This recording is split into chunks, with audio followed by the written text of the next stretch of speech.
Chris and Brandon with the Kabuki Strength team. We're covering some DMS exclusive exercises. So this one that we're covering is called the DUR. It's actually called the DuffinUprightRow. That was just a name given to it at a seminar, and it kind of stuck. So this is an interesting movement, and basically it's a play on an upright row and a mixture with a face pull. So we're basically working the scapula really hard and almost actually deloading it towards you get to the top of the movement. So face pull, you've got a band or a cable and we're pulling it towards yourself. And in this position, it gets really hard to actually get that full retraction. So we're gonna do it from a standing position, just like an upright row, with a barbell that would end to here. Add rotation, add scap retraction. That last little bit, we're not actually dealing with a lot of weight, so it allows us to actively stretch and open those shoulders. So this is a great movement that can be done several times a week. So this is one of the ones that we deal with people with scapular mobility issues, strengthening, some of the rotator cuff exercises. Brandon, you got anything to add on that? Well, one? I think that the exercise is so diverse that it really can cover a lot of issues. Obviously, the more weight we add, the more we get into something that's purely strengthening. But we essentially work that whole dynamic of what the shoulder actually does. And so I think it's probably one of the more superior exercises we have for that.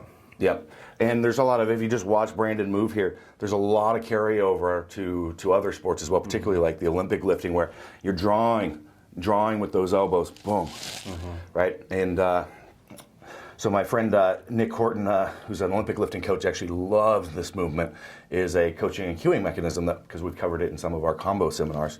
So Brandon, let's go ahead and grab this.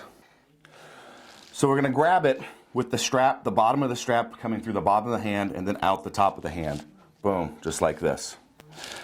And you're gonna have the kettlebell hanging just barely off the ground. And if you can actually set up some blocks or a couple plates, it would be even better.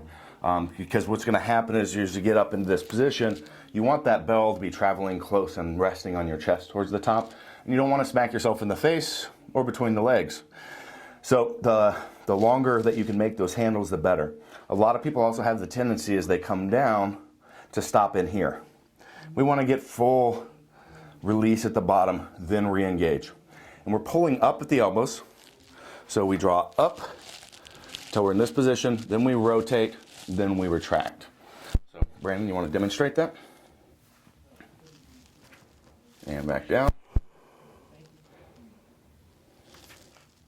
You see how he's pulling that, this kettlebell's really close to him, and then right there. So go ahead and turn to the side. You see how close this is and how it pulls it into himself? Boom. See how we've got good retraction there at the top. Pulls up to the elbows here and turn to the front again. So I also see a lot of people want to do this like this, and they're spreading out. So it's basically gets up into a double bicep pose. Yep. Yeah. So again, one more, hold at the top. So right in line with the shoulder, double bicep pose, come back down. So this is really a tremendous exercise. We do this for 4 sets of 20.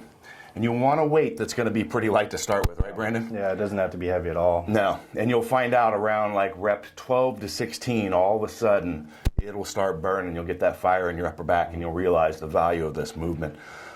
This is great across the board. Helps develop a lot of the stability and structure while actively mobilizing. Yeah. So a lot of times we'll have people do these at least once a week, but 2 or 3 times a week, especially if somebody has some mobility issues, can work in really well.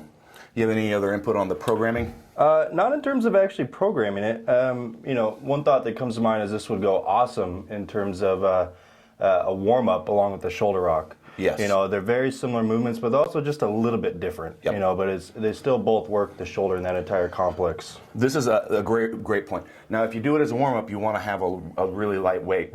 But I've had some rotator cuff impingement issues in the past, or some strains, and this does a great job at actually working it through that and actually getting that nice and eased up and opened up and all the blood flowing and feeling great before you bench. But you want to use a pretty light weight. We're just getting things moving. Yep. So really treat it as a warm-up, not a strengthening if you're doing it is a warm-up. But it's a great tool in that manner. Yeah. Yep. The only last cue that I can think of is to make sure that we have the kettlebell set up so that the strap is on the edge of the bell that's closest to you. Yep. So don't run it into our chest or anything. Yep.